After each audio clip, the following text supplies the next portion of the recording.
Boa noite, meus irmãos. Boa Que a paz noite. de Jesus permaneça em cada um de nós, encarnados e desencarnados. Sejam todos bem-vindos para mais uma reunião doutrinária. Esta feita de algum tempo já, de forma digital, pela contingência pela qual passamos. Vamos elevar o pensamento ao Pai, pedindo bênçãos, luz, discernimento, intuição para o nosso irmão palestrante, e que essa luz divina banhe a todos nós, trazendo-nos harmonia, coragem, perseverança para a caminhada diária, e que o nosso irmão nos traga as suas palavras, entendimento, a conscientização que precisamos para a nossa melhora interior a cada dia.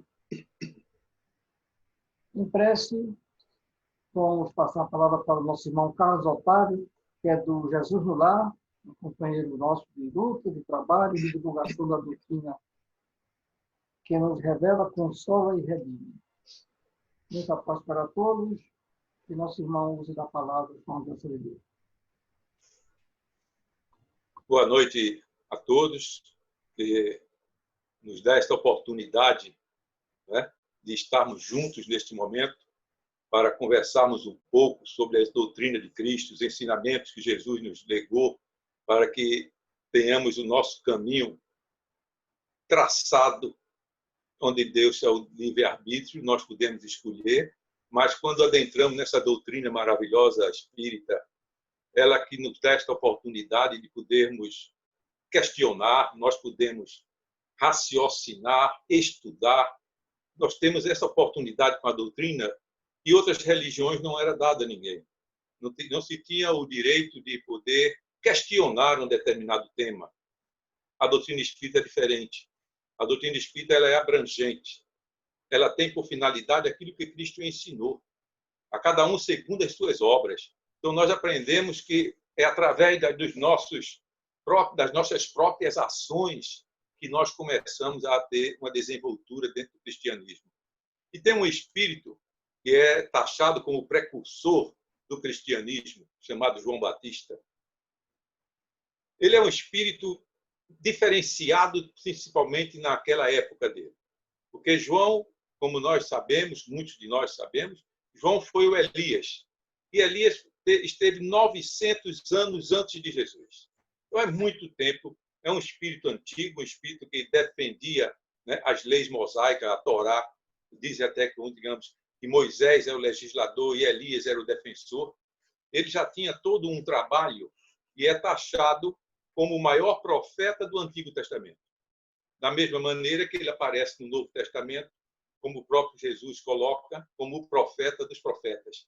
Então, aquele homem, ele veio preparado da espiritualidade, não foi por um acaso, não é um espírito que reencarnou simplesmente e depois ele começou a fazer um trabalho dentro da doutrina de envolvimento das pessoas para conhecer o que Jesus traria para nós.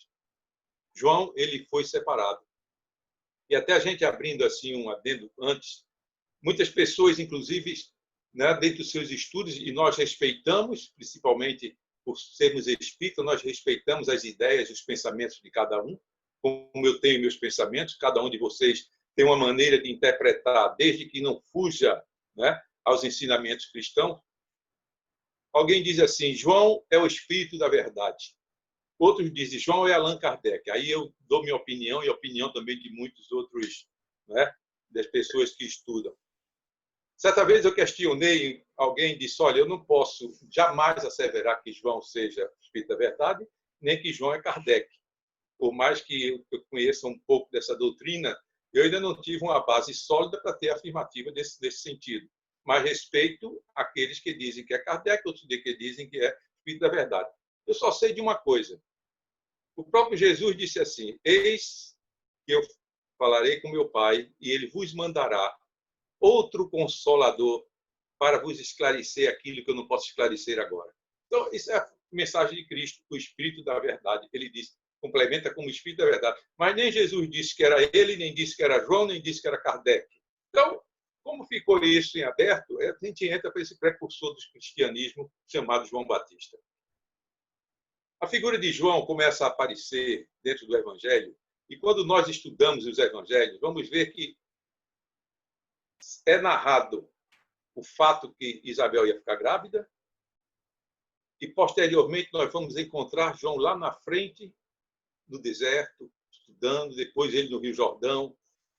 Existe uma lacuna, e com certeza essa lacuna os evangelistas não colocaram, porque não sei se não houve um interesse deles ou alguma coisa parecida.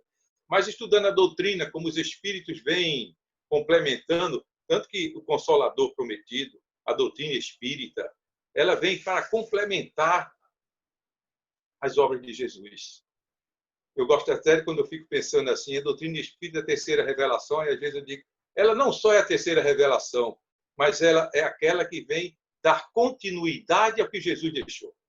Porque a doutrina espírita, quando nós começamos a analisar, nós vemos que ela verdadeiramente ela vem complementando tudo aquilo que Jesus deixou para nós, e como ele mesmo afirmou, que não poderia dizer tudo, porque as pessoas naquela época não iriam entender. Ora, se hoje muitos não entendem o que é reencarnação, e muitos não entendem que a vida continua, não existe morte, mas existe uma transposição, uma mudança.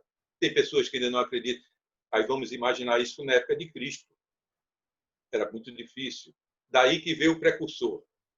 O que era o precursor? Aquele que veio preparar, como se fosse preparando um caminho, amaciando, cortando as árvores, limpando a estrada, para que Jesus tivesse uma maior facilidade. E olha que não teve, né? Nós sabemos o que o Cristo passou, mas para que fosse preparado um pouco aquele povo bruto, aquele povo ainda cheio de deuses, já adoravam vários deuses, essas coisas todas. E João é o precursor do cristianismo no sentido que ele vem justamente para preparar este caminho, para depois Cristo vir e asfaltar. Né? João veio. Aí vamos para Zacarias. Zacarias, um sacerdote, o pai de João, aqui no nosso planeta. Zacarias, sacerdote, naquela época era dado por sorteios os sacerdotes aquele que iria adentrar, né, aquela tenda que eles chamavam, a tenda era separada, era a tenda onde Deus se pronunciava, onde Deus conversava com as pessoas, mas tinha que entrar só um, não entrava mais ninguém. E Zacarias adentra a tenda para queimar incensos. E de repente ele vê na sua frente a figura de um homem que na concepção dele era um anjo. Ele olha para aquele homem e deve ter feito a pergunta. E daqui a pouco eu vou mostrar a vocês uma coisa que a gente começa a pensar. Porque eu gosto muito dessa questão de pensamento, de analisar, de pesquisar um pouco dentro de mim mesmo. Se eu tiver certo, eu vou em frente. Se eu não tiver, alguns companheiros vão explicar, olha, Carlos, não é assim, é desse jeito, é outro. Mas é isso que eu falei, a doutrina espírita ela é abrangente, ela nos dá a condição de podermos, né, procurar, de nós investigarmos, analisarmos. Mas vamos lá. Aí Zacarias vê aquele anjo aparecer na frente dele e diz, Zacarias, a sua oração foi ouvida. A sua esposa Isabel, e os dois já eram de idade avançada, Isabel era estéril, eles não tinham nenhum filho, e aquela mulher sofria uma determinada discriminação, pois as mulheres naquela época que não tinham filho, elas eram tidas como umas pessoas de segunda categoria, porque ela não tinha filho, então a mulher que não tinha filho, ela era discriminada. E Isabel não tinha filho, uma mulher já de idade, e o anjo diz, Zacarias, a sua esposa Isabel vai ter um filho. Ela vai engravidar. E esse menino vai se chamar João. O Espírito deu até o nome. E aí vai complementando e diz assim, ele estará cheio do Espírito Santo desde o ventre materno e virá à frente do Senhor no espírito e poder de Elias para preparar o caminho do Senhor. Então, tentando analisando essa mensagem de Zacarias, do anjo, quando o anjo diz a ele, ele diz assim, mas como isso é possível, diz Zacarias? Se minha esposa é estéril, eu já sou um homem de idade avançada. E o anjo olha para ele e diz, eu sou Gabriel. enviado do Senhor, que vim para te dar essa revelação. Ou seja, Gabriel chega para ele ali e revela: Isabel vai ficar grávida. Esse menino, desde o ventre materno, será cheio do Espírito Santo. Este menino virá adiante do Senhor no espírito e poder de Elias para abrir os caminhos, preparar os caminhos. Aí eu fico pensando, sabe, Luiz? Zacarias questionou e o anjo disse: você vai ficar mudo. Você só vai falar agora quando a criança nascer e colocar o nome dela, João. Aí eu fico aqui comigo, né? Eu gosto sempre de dizer assim: isso é pensamento de Carlos Otávio. Veja bem, não está escrito em lugar nenhum. Eu fico analisando. Gabriel, posteriormente, ele foi até Maria de Nazaré e disse para ela: tu irás conceber, vai ter um filho. Maria olha para o anjo e faz também o seu questionamento. Como isto é possível que eu não conheça um varão? Ou seja, Maria não era casada, Maria não tinha tido nenhuma relação com ninguém. Diz: como é possível? Mas, ao mesmo tempo, ela diz: mas cumpra-se em mim a vontade do Senhor. Aí eu volto para Zacarias. Na minha concepção. Primeiro, quem trouxe, quem levou a mensagem para fora da tenda foi o próprio Zacarias. Não é verdade? Porque não tinha ninguém com ele. Quem ouviu, quem questionou e quem recebeu essa resposta de que iria ficar mudo foi ele próprio, que posteriormente colocou para as pessoas depois que começou a falar. Né? 9 meses depois, quando a criança nasceu. Aí eu fiquei pensando, estudando o precursor do cristianismo, disse: será que Zacarias... Olha a brincadeira aí, gente. Será que Zacarias era aquela pessoa que gostava muito, né? Aquela língua solta de falar, de dizer tudo que vinha, contava todas as novidades? E o Gabriel, ele tinha tido um cuidado, porque ele já estava, eles, como os espíritos de luz superiores, eles já antecedem o que vai acontecer. Então, ele já sabia que Jesus iria passar, após seu nascimento, por provações, Maria iria passar essas provações, quando Herodes queria matá-lo e mandou exterminar várias crianças na intenção de atingir o Messias. Porque Herodes ouviu falar do Messias que viria e ele ficou com medo desse Messias, que iria tomar a sua posição, e aí ele manda matar. Então, aí eu vou lá para Zacarias. Se Zacarias não sai mudo da tenda, e chega ali, ele estava lá, vários outros profetas, uma multidão de pessoas esperando a saída de Zacarias da tenda, e ele saísse e dissesse o seguinte: olha, eu tenho uma notícia para vocês. Um anjo me apareceu, disse que minha senhora vai engravidar. Aí já tomava um choque todo mundo. Né? E tem mais. Veja como eu sou beneficiado. Isso a gente conhece muitas pessoas que gostam assim de se vangloriar, né? É aquela vaidade humana. Olha o que eu vou dizer a vocês. O meu filho vai se chamar João. Mas, pasmem, sabem quem é esse João? Vocês que conhecem o Antigo Testamento, as Escrituras Sagradas, é o Elias. O profeta Elias vai ser meu filho. Pronto. Bastava isso chegar lá em Herodes, que ele ia começar a perseguir Isabel, Zacarias e todo mundo, porque aquela mensagem do Messias, aquilo já era antigo, desde lá dos profetas antigos, de Malaquias, do próprio Isaías, eles já falavam. Então, eu creio assim, eu fico imaginando, eu acho que o anjo disse: se eu não deixar esse camarada mudo, ele vai estar tudo a perder. Então, ele vai ficar calado para não estar conversando besteira quando sair daqui. Aí calaram a boca do homem. Esse é o meu pensamento. Certo? Mas aí vamos adiante. Então, o que é que acontece? Isabel realmente fica grávida, se isola na sua casa por mais de 5 meses. Mas Maria, que tinha recebido a notícia que também ia conceber uma criança, ela não sabia ainda que estava grávida, mas recebe a notícia do próprio Gabriel, que a sua prima, que ela era prima de Isabel, e elas eram muito chegadas, e ela recebe a notícia e diz: olha, tua prima Isabel, ela está grávida. E Maria fica numa felicidade tremenda, porque ela sabia da idade de Isabel, sabia da idade de Zacarias, e ela resolve ir até o local onde Isabel morava, distante da casa dela. E é interessante que quando ela vai adentrando a casa, a criança que estava no ventre de Isabel, aquele espírito que na época ainda era o Elias e não era João ainda, que não tinha reencarnado ainda completamente, estava naquela fase de crescimento no útero. Aquela criança começa a bater. E com certeza dentro daquela mediunidade de Isabel, a força do próprio espírito de Elias ou de alguns outros espíritos que acompanhavam todo esse sistema, ela disse assim, ele olhou para Maria e disse, bendita és tu entre as mulheres, bendito é o fruto do vosso ventre. E, complementando, disse, quem sou eu para receber em minha casa a mãe do meu Senhor? Então, quando a gente analisa isso, ora, as duas eram primas. De vez em quando ainda se encontravam num lugar ou no outro, as duas se conheciam demais, eram primas legítimas. Então, como eu fico analisando, bendita és tu entre as mulheres. Quer dizer, ela pressentiu que Maria estava grávida. E nem Maria sabia naquele momento que já estava grávida.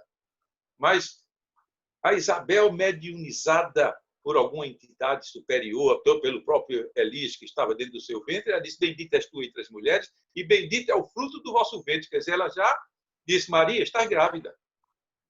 E quem vai vir através de você é o nosso Senhor.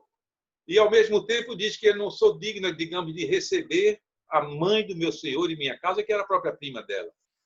Nós começamos a analisar como a espiritualidade trabalha. Aquelas duas primas, cada uma com uma missão determinada. Maria, um espírito evoluidíssimo, veio com uma determinada missão. A Isabel trouxe a missão dela. Zacarias, todos envolvidos numa só coisa: preparar os caminhos para a chegada de Jesus. E nós, como espíritas, nós somos altamente beneficiados, porque temos a oportunidade de conhecer, tanto que Allan Kardec diz assim, não se esquivem de estudar o Antigo Testamento, porque o Antigo Testamento tem alegorias? Tem. Tem traduções equivocadas? Tem.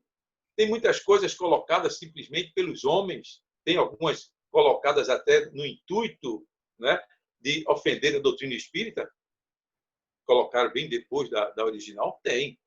Mas existe ali um grande, ou seja, um grande momento para que nós venhamos a conhecer a história da nossa humanidade, onde nós podemos ver como se deu os 10 mandamentos, quando a pictografia escrita direta naquela pedra, né? Então a gente começa a analisar e ver a mediunidade, que o próprio Moisés começou a travar algumas mediunidades, porque eles vendiam a mediunidade, as cartomantes, aquelas coisas, vendiam essa mediunidade, mas ele aceitava aqueles que verdadeiramente traziam mensagens sérias. Ele não era proibido as pessoas se comunicarem com aquilo, era uma coisa natural. Agora, a venda, né, de fazer com que as pessoas pagassem para que fosse dada uma mensagem, isso aí sim. Como é até hoje, nós espíritas não cobramos nada de ninguém. Dai de graça o que de graça recebeste. Embora sabemos que tem algumas pessoas que usam de sua mediunidade ou pseudo-mediunidade para ganhar dinheiro, que não é o caso dos espíritas que trilham pela doutrina do Consolador, que é o kardecismo. Mas aí Maria volta para a sua casa após o nascimento de João, já depois de 6 meses, ela completa, faltavam 3 meses para que Isabel desse à luz, ela fica 3 meses na casa de Isabel e volta para o seu lar. Mas a história nos conta que ali sim, aquele menino João, ele começa a crescer, ele começa a se espiritualizar, e a história não conta, mas por se tratar de uma família sem grandes posses, com as pequenas posses deles, aquela criança, com certeza, trabalhava. Ele trabalhava, ajudava o pai, ou fazia qualquer outro tipo de obras para o seu sustento. E ele foi crescendo até que recebeu intuitivamente para que ele fosse até um deserto, para que ele ali meditasse, até o dia em que o Senhor lhe ordenasse que ele começasse a sua obra de precursor do cristianismo. E a gente fica assim analisando como a questão deserto aparece em várias partes do cristianismo. Jesus foi para o deserto. Paulo de Tarso passou pelo deserto. E nós? Quando nós analisamos a nossa vida, quem eu fui, não estou falando nem na encarnação passada, não, porque a encarnação passada Deus nos deu esquecimento, né? Pode ter algumas lembranças, algumas intuições, alguma coisa, mas falando nesta, quantos desertos nós passamos na vida e fomos, assim como Paulo de Tarso, na nossa estrada de Damasco, recebemos uma luz, de repente, alguém chegou e nos convidou para conhecer o Espiritismo, nos convidou para tomar um passe, assistimos uma palestra. Como nós sabemos que palestra, na realidade, é a grande entrada de qualquer casa espírita, porque ali adentram pessoas de outras religiões, adentram pessoas que não conhecem nada do Evangelho de Cristo, e elas entram e está lá o palestrante falando e a espiritualidade usando o palestrante, e, de repente, algumas palavras, algumas frases são colocadas e tocam o coração daquela pessoa. E ela ali vai tomar um passe, e, a partir dali, começa a ler algumas obras e vai se evangelizando. Isto é o caminho da casa espírita. A partir dali vem os trabalhos mediúnicos e tantos outros. Mas a gente olhando para João Batista, ele já no deserto, ele recebe intuitivamente uma voz para ele sair do deserto e levar as pessoas a abrir o coração para fazer as suas reformas interiores. E aí nós já vamos encontrar João ali no Rio Jordão batizando, e é interessante nós analisarmos esse batismo, porque o batismo, de maneira como ele é levado, nada mergulhar na água e sair, ser limpo do pecado, isso não existe. Né? Nós sabemos que a nossa limpeza é a limpeza interior, é a nossa reforma moral. Essa questão da água, ela é uma simbologia, mas usada em algumas outras doutrinas que não interessa a nós falarmos delas aqui. Mas o que é que acontece? Aí João começa a batizar e ele era um eloquente orador. Ele falava muito bem, ele era uma pessoa, né, bem lúcida, uma pessoa firme naquilo que ele dizia, e alguns entravam naquelas águas. João batizava, e é de verdade a gente olhar, João não conhecia Jesus, eles não viviam juntos, eram primos. Só que Jesus nasceu 6 meses após João. E, com certeza, naqueles movimentos, aqueles lugares, ia para um canto, ia para outro, eles não chegaram. E se conheceram, foi muito criança. Então, João não tinha mais diretamente a ideia de como seria o homem Jesus encarnado. Ele começava a batizar e muitas pessoas perguntavam, quando ele dizia, se modifique, mude a sua maneira de ser. E eles perguntavam, mas vou modificar o quê? O que é que eu tenho que fazer? E olha como o princípio da caridade começa a aparecer. João, aplanando o caminho, dizia, você tem 2 túnicas? Dê uma. Você tem alimento? Divida com quem não tem. E chegou a eles uns publicanos, aqueles cobradores de impostos, e disseram, e nós? Ele disse, cobre só o que é devido por lei, não explore as pessoas, não cobre mais do que isso. Você vê que ele era austero, ele batia logo forte, ele ia em cima. Né? Aos soldados que estavam ali admirando, né? Ali na margem do Rio Jordão, e disse, e nós? Ele disse, se dê satisfeito com o soldo de vocês, ou seja, com o salário, não acusem ninguém, nem explorem. Então, esse era o João. Ele ia dando lições de morais nas pessoas para que eles se transformassem, para que as pessoas começassem a mudar o seu caminho. E, com isso, ele preparava o caminho do Cristo. E o Herodes, vamos usar a palavra assim, era fã de João, porque João era famoso. João, se fosse hoje um artista, era o filho para pedir autógrafo a ele. Porque tinha vários momentos de João, e executando ali dentro d'água, era um médium de efeitos físicos, deveria acontecer, às vezes, alguma coisa ali, mas João estava ali e ele disse às pessoas, vem aí um homem que é muito maior que eu. é muito mais antigo porque ele existe antes de mim. E eu não sou digno de amarrar as suas sandálias. Se eu estou batizando com água, ele vai batizar com fogo do Espírito. As pessoas ficavam ali temerosas. Que homem é esse que vai aparecer? Porque se João já é este aqui idolatrado por todos, João dá mensagem, João fala, João educa, João estava aqui preparando os caminhos, né? Ninguém sabia, mas ali estava lá a mão de Deus prepara o caminho para que Jesus venha, para que as pessoas estejam um pouco mais calmas, para que eles estejam, no mínimo, preocupados com quem é que ia chegar. E a gente começa a analisar na chegada de Jesus, ali no Rio Jordão. Aí disse, Jesus foi batizado por João para que desse um exemplo. Não, Jesus não foi ali para dar exemplo com o batismo da água. Na realidade, Jesus aproximou-se de João, aceitou até que ele mergulhasse na água, não sei, mas na finalidade de Cristo era dizer, João, agora vai em frente e leva os ensinamentos do Pai para esse povo. Começa a preparar esse povo moralmente para tudo que vai acontecer. Ou seja, Jesus, naquele momento, aquele que João já tinha dito que não era digno de atacar a sandália, estava dizendo para João, você já começou o trabalho, continue, vá em frente. E João continuou o seu trabalho e foi levando as mensagens, foi preparando, e o Cristo iniciou seu trabalho aos 30 anos de idade. Mas dentro daquela questão daquele homem que era austero, aquele homem que era direto, ele sofre mais na frente com um grande problema na sua vida, assim, no sentido físico.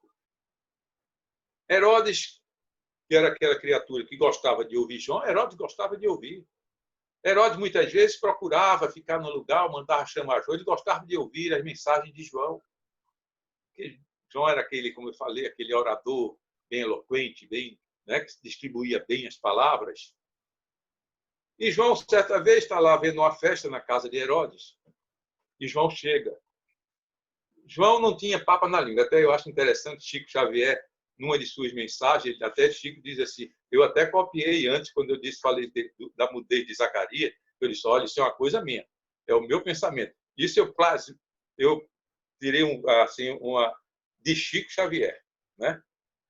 Chico Xavier disse assim, quando falaram para ele sobre a decapitação de João, aquele negócio, ele disse, naquela vozinha dele mansa, Chico, na sua narrativa, diz, João não precisava ter falado daquele jeito, podia ter sido mais brando.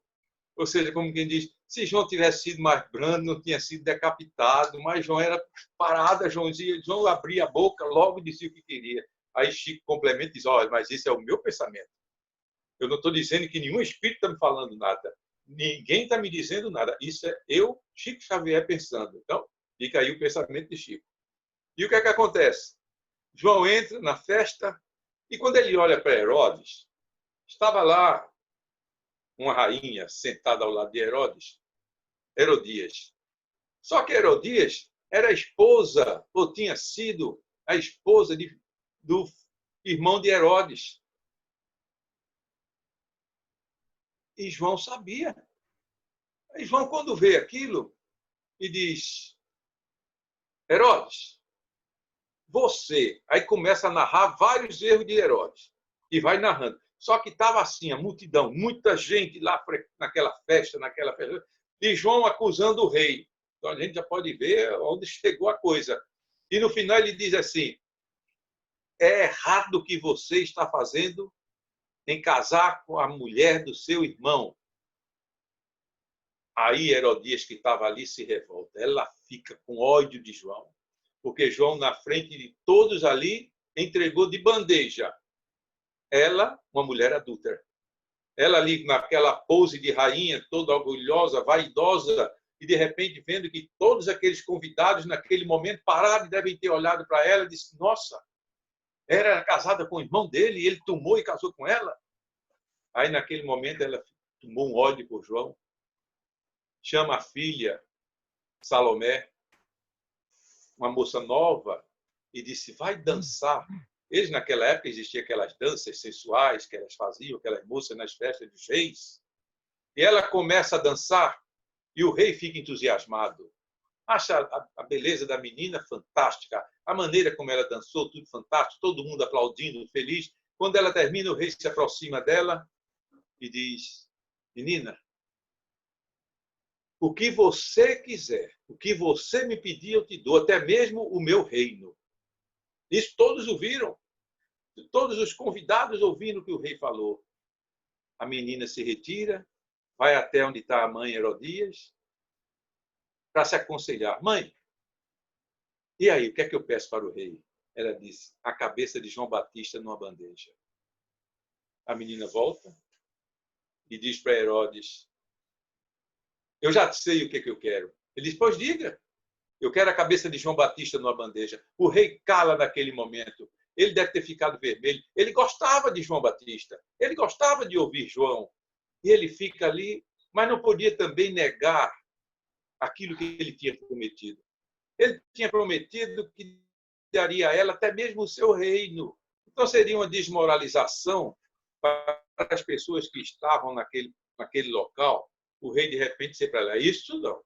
Peça outra coisa. Como ele disse que daria até o próprio reino, qualquer coisa que pedisse, ele mandou que prendessem João. E aí a gente sabe a história como termina. Manda decapitar e traz. E nesse momento que aconteceu essa tragédia, tempos depois, os apóstolos de Jesus, eles perguntam: Senhor, João era Elias?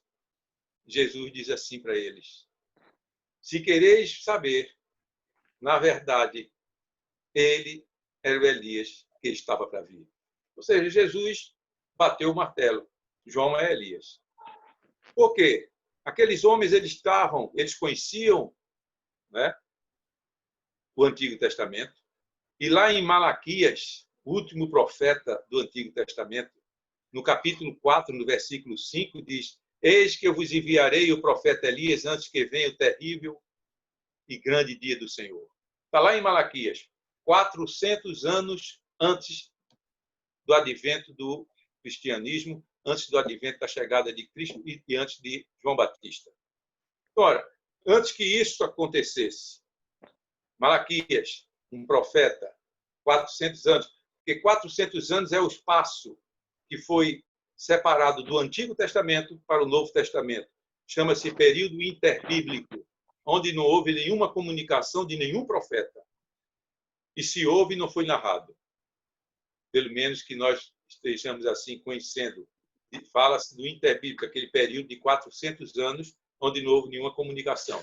Então, Malaquias já disse isso. E os apóstolos de Jesus, sabendo do que Malaquias estava prevendo naquele período, perguntaram se verdadeiramente João era o Elias. E Jesus disse que sim, pois ele já veio, mas os homens, as pessoas não o conheceram e fizeram o que fizeram com ele. Mas é necessário que Elias venha para restaurar todas as coisas. Palavra de Cristo.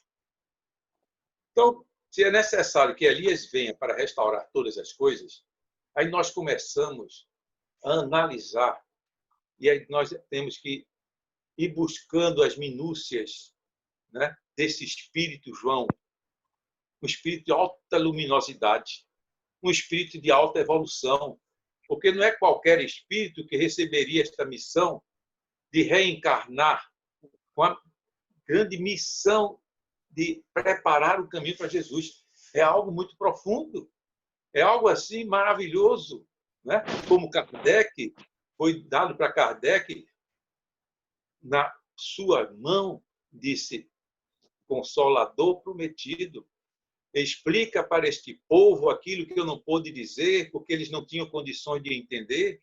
Daí que Jesus falava por várias parábolas, porque as parábolas eram umas historinhas que Jesus colocava para que ficasse mais fácil as pessoas entenderem o que Jesus queria dizer. E Kardec foi esse homem.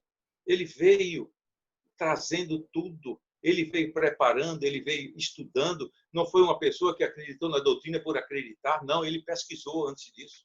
Então, João Batista era aquele homem que veio preparado, um espírito que ele estava preparado na espiritualidade Um espírito que lá, como o profeta Elias, há 900 anos antes de Cristo, ele já era um médium fantástico.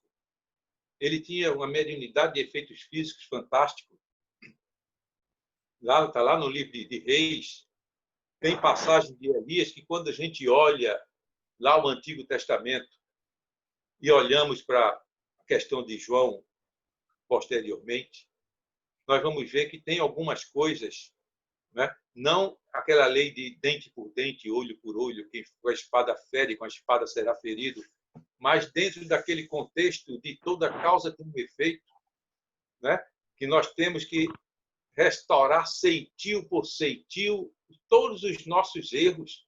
Nenhum dos nossos defeitos ficarão impunes. Não é que Deus não é Deus de maldade. É onde entra o amor de Deus. Quando nós olhamos em alguns lugares, né, em algumas religiões que as pessoas taxam Deus como Deus vingativo, mas se prega que é um Deus de amor, que Deus é Pai, mas quando se analisa isso da doutrina espírita, ela traz esse esclarecimento para nós. Porque se não tivéssemos o esclarecimento, ficaríamos agregados aos dogmas da antiguidade, onde diz Deus é Pai, Deus é amor, Deus é perdão. Jesus disse, perdoa até os teus inimigos. Ora, se Jesus diz para nós perdoarmos os inimigos, que Deus é amor, que Deus seria este para condenar alguém a uma vida? Se cometeu um erro, vai para um inferno eterno, para nunca de lá sair, para sempre. Não havia perdão. Ora, se o Senhor pede a nós, espíritos em evolução, e nós aprendamos a perdoar, e Deus não perdoar, quer dizer, é uma coisa inconcebível. Então, quando se analisa, por isso que a doutrina é maravilhosa, porque ela nos dá as condições de estudarmos, de nos prepararmos, de conhecermos verdadeiramente quem é o nosso Pai. Ele é amor, ele não pune, ele não massacra, mas ele ensina. Ele nos dá o livre-arbítrio, diz, olha, meu filho, você quer escolher, está aqui um caminho, aqui tem outro caminho, tem uma porta estreita de um lado, a porta larga do outro, você escolhe. Mas um dia você vai ter que vir, porque um dia você tem que evoluir, não tem como. Todos nós vamos evoluir. E é isso que aconteceu na época, a gente olhando lá para Elias. Aquele homem firme, um profeta, profetizava várias coisas, dizia o que ia acontecer. E as narrações que tem lá no Antigo Testamento, onde Elias se indispõe com a rainha, acho que era Jezabel, salvo o nome, né? E ela era uma mulher ateia, ela adorava os deuses, Beuzebu e tantos outros deuses, que vieram muitos da mitologia grega e do Egito. Então ela adorava esse pessoal, e Elias, ela batia de frente com Elias, porque Elias era aquele homem, né, forte, aquele homem que dizia tudo na cara, tanto que ela, um certo dia, manda exterminar, manda as tropas do seu exército exterminar todos os profetas, mas só Elias escapou. E como é que Elias escapa?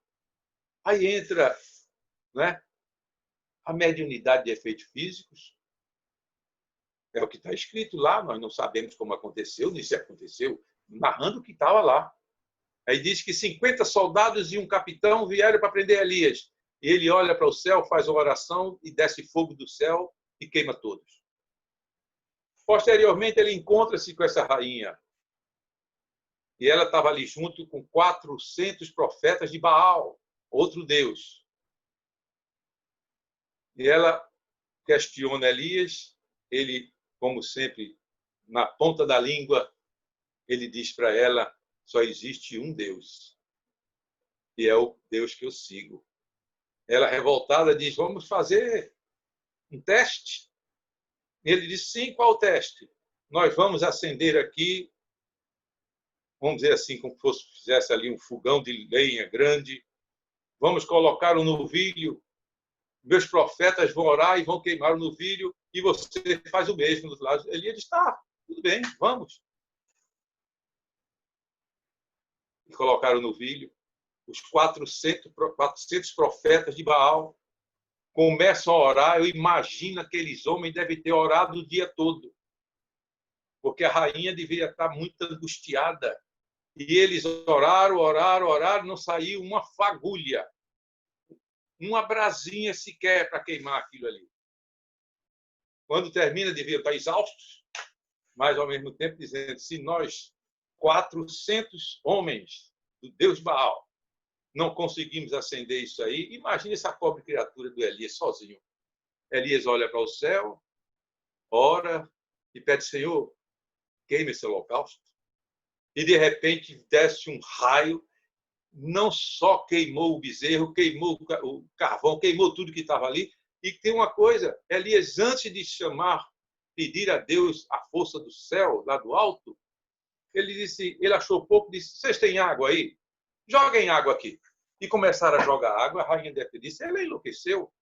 Se não conseguiram queimar aqui tudo seco, esse homem molhando tudo, disse que a água chegava a correr na estrada. Mas desce. Aí entra uma coisa que nós aprendemos com essa mensagem. Elias abre a boca, estava lá aqueles judeus, aqueles que eram perseguidos pela rainha, e diz, matem os profetas de Baal. E aquele povo partiu para cima e decapitaram os 400 homens. João foi decapitado lá na frente. Mas o ensinamento que fica para nós espíritas, para a humanidade, é que temos que aprender a controlar a nossa boca. Muitas vezes nós ofendemos os outros pela simples palavra. Muitas vezes nós julgamos um semelhante nosso sem nem mesmo conhecer a fundo aquela criatura, mas porque ouvimos dizer. Hoje em dia, com a internet, quantos fake news o pessoal inventa cada história, e se não tivermos cuidado, se nós não formos previdentes, a gente pega uma mensagem daquela e passa adiante, e daqui a pouco aquilo se prolifera por tanto que é lugar, e é uma mentira. É uma invenção de alguém, e nós fomos instrumentos de divulgar. Então, a gente tem que seguir os ensinamentos. Elias errou, porque ele poderia já ter se dado por satisfeito quando queimou aquele bezerro? Não poderia. Mas para que ele abrir a boca e dizer mate os homens? Ele foi precipitado. Então, muitas vezes nós nos precipitamos na vida. Quantas pessoas estão sendo atingidas hoje diariamente pelas línguas maldizentes? Aqueles que tentam prejudicar, se comprazem em prejudicar os outros. Aí cabe a nós, espíritas, muitas vezes nós dizemos assim, mas eu não consigo me expressar. Eu até que conheço a doutrina, mas eu não consigo colocar em palavras para ajudar alguém. Não é necessário. Faça em ações, com os seus atos. Você não precisa falar, mas com os seus atos, com o seu amor, com a bondade, com a caridade que você pratica, com o perdão que você pratica. Quando chega alguém junto de você e vem falar mal de alguém, faz a pergunta que Chico fez. Isto é bom para mim? Não sei. Vai me ajudar em alguma coisa? Não sei. Mas vai me dar alguma lição? Não sei. Então fique para você, não precisa passar para mim, não. Né?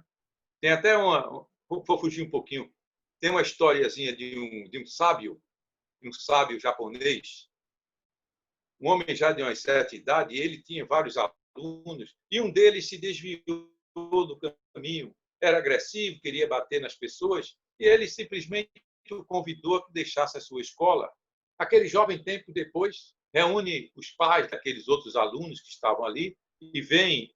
A escola era no primeiro andar, e eles ficam embaixo na praça, e o rapaz chamando palavrões e agredindo, chamando, não é, o sábio, o instrutor, aquele professor, e os alunos ficavam revoltados e diziam, professor, vamos lá, vamos dar uma pisa nesse rapaz, vamos dar uma surra nele para ele se calar, até que o professor resolve descer.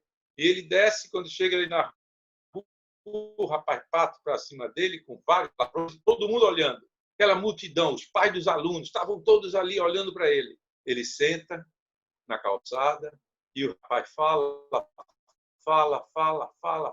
cansa de falar, ele não disse uma palavra.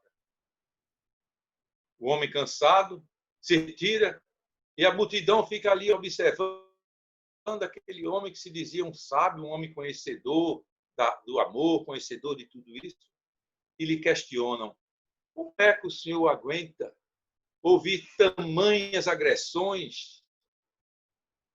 Porque nós sabemos que muitas delas são infundadas. E ele disse: meu filho, quando alguém vem te trazer um presente e faz tudo para lhe entregar o presente e você não recebe, o que é que acontece? Volta com ele, pronto, é isso aí. Ele quis me dar esse presente dos palavrões, da agressividade dele, eu não recebi, isso voltou com ele. Assim somos nós. Muitas vezes ninguém pode dizer algo que a gente já fica revoltado, mas nós temos que aprender a calar. Calar não significa covardia, mas significa sabedoria. No momento que alguém vem falar da nossa doutrina, se você ficar ali calmo, você vai dar um exemplo através do seu pensamento, através da sua maneira de agir. Então, isso aí é divulgar a doutrina. Elias falhou naquele momento. João Batista talvez tenha falhado, não sei, como diz Chico Xavier. Talvez poderia ter sido mais brando, mas estava escrito, tinha que acontecer as coisas. E Deus, na sua bondade maior, nós estamos quase encerrando, o que é que ele coloca para nós? A lei do amor. Aonde existiu o amor, o mal não se faz presente. Aonde o amor transfere brandura, tranquilidade, paz, perdão, os males não chegam. Agora, a gente diz assim: mas é difícil. Mas Jesus não disse que nada era fácil. Muito pelo contrário. Jesus mostrou que nós vamos enfrentar dificuldades. Jesus nos mostrou que existem pedras nos caminhos, mas pedras estas que nós semeamos com várias e várias encarnações passadas. Nós deixamos um caminho de pedras, deixamos um caminho de espinhos na nossa vida. E quem tem que colher? É o meu vizinho? É o meu filho? A minha esposa? Não sou eu.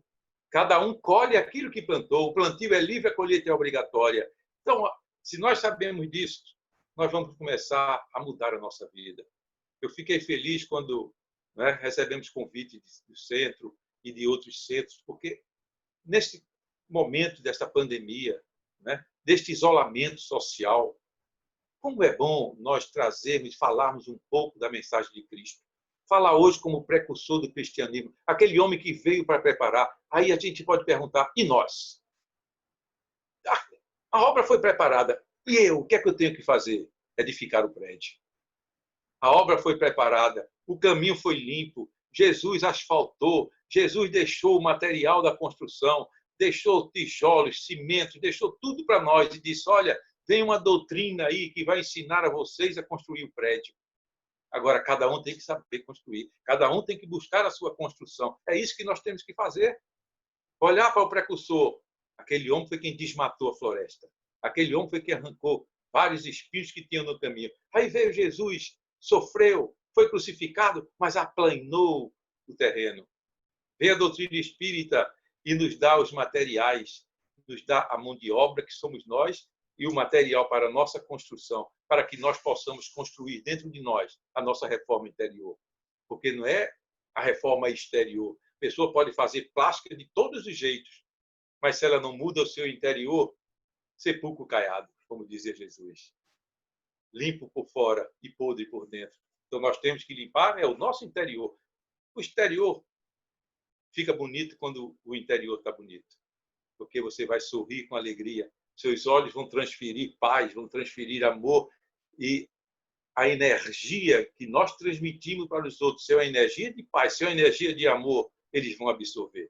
Que Deus possa nos abençoar, que Deus possa nos iluminar. Não é? São os momentos como este que nós temos a oportunidade de sentir a presença forte dos espíritos amigos. Luiz, que está na direção, eu sei que é para fazer a oração final, mas não sei se faço diretamente agora, mas abro para perguntas, quem quiser fazer alguma pergunta, se estiver dentro do meu conhecimento responder, eu respondo de imediato. Caso contrário, eu vou dizer a vocês, vou anotar a pergunta, vou pesquisar e posteriormente eu trago. Só não vou inventar a resposta. Muita paz. Olha aí, Luiz. Muito bem. Alguns dos irmãos que queiram fazer algum questionamento, alguma pergunta, pode habilitar o seu microfone aqui do lado esquerdo, no rodapé.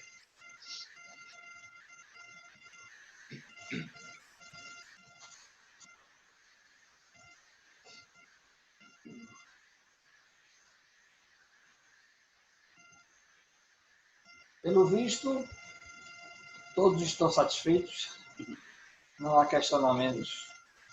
Mas a nossa gratidão ao nosso irmão Carlos Fernando, mas antes de fecharmos o nosso encontro, você, por gentileza, faça a prece. Eu faço. Vou fazer a prece. Vou só, Luiz, complementar alguma coisa para alguém que queira pesquisar. Quando eu falei de Malaquias, é o capítulo 4, versículo 5. Quando falamos que os apóstolos procuraram saber de Jesus se João era Elias, está em Mateus 11, 14. Quando Jesus diz que os homens não o conheceram, está em Mateus 17, 12. E quando Jesus disse que era necessário que Elias viesse para restaurar todas as coisas, está em Mateus 17, 11. E a questão de que Elias vem na frente, no poder, no espírito e poder de Elias, está em Lucas, capítulo 1, versículo 17. Só para complementar, porque pode ser que algumas pessoas querem questionar vocês, né, dentro do Evangelho, e isso consta no Evangelho, e a doutrina espírita ela é esclarecedora e não perseguidora. Oremos ao Senhor. Pai eterno, misericordioso, queremos vos agradecer por mais este momento que dá a cada um de nós de podermos compreender um pouquinho mais das tuas mensagens de vida eterna. Obrigado pelos caminhos que tens nos fornecido, Senhor, através das casas espíritas. Obrigado pelos caminhos que tens, Senhor, nos conduzido através daquelas pessoas que nos questionam, daqueles que combatem mesmo a nossa doutrina. Obrigado, Senhor, porque são nesses combates, são nestas palavras, muitas vezes agressivas, que nós dominamos e quebrantamos o nosso espírito, lapidando para que eles possam cada dia se tornar melhor e fazendo com que as pessoas que olhem para nós possam buscar a Ti, Senhor, pelo nosso exemplo de vida. Por isso queremos agradecer a todos os irmãos, a todos vocês que estão nos ouvindo neste momento. Que Deus possa abençoar cada família representada. Que Deus abençoe a vizinhança desta casa abençoada, desse centro espírita abençoado, para que cada dia mais essa mensagem de Jesus, ela não fique simplesmente guardada conosco, mas muito pelo contrário, que possamos falar de Jesus através de um sorriso, através do nosso olhar, através da nossa palavra, se possível, das nossas mãos, de um abraço fraterno na hora que nós pudermos voltar a dar abraços, para que Jesus possa estar ao nosso lado. É necessário sempre agradecer, orar sim, nos vigiar, mas não só pedir, mas em especial agradecer. Muito obrigado, Senhor, pelas oportunidades. Muito obrigado, meu Pai, porque me criaste para evoluir e não para ficar condenado na vida eterna. Muita paz, que Deus nos abençoe a todos. Meus irmãos, vamos agradecer ao nosso convidado, nos brindou com mais um tijolinho na nossa reforma interior, na nossa construção tão necessária e tão imprescindível para a nossa caminhada evolutiva. Então, desejando paz para todos vocês, final de semana, paz, de amor, e que nos vejamos sempre, e o nosso irmão estará sempre convidado, o espaço está sempre aberto para vocês. Obrigado. É um prazer. Obrigado, muita paz, boa noite. Um abração para vocês. Um abraço a todos. Muito obrigado por tudo, pela oportunidade.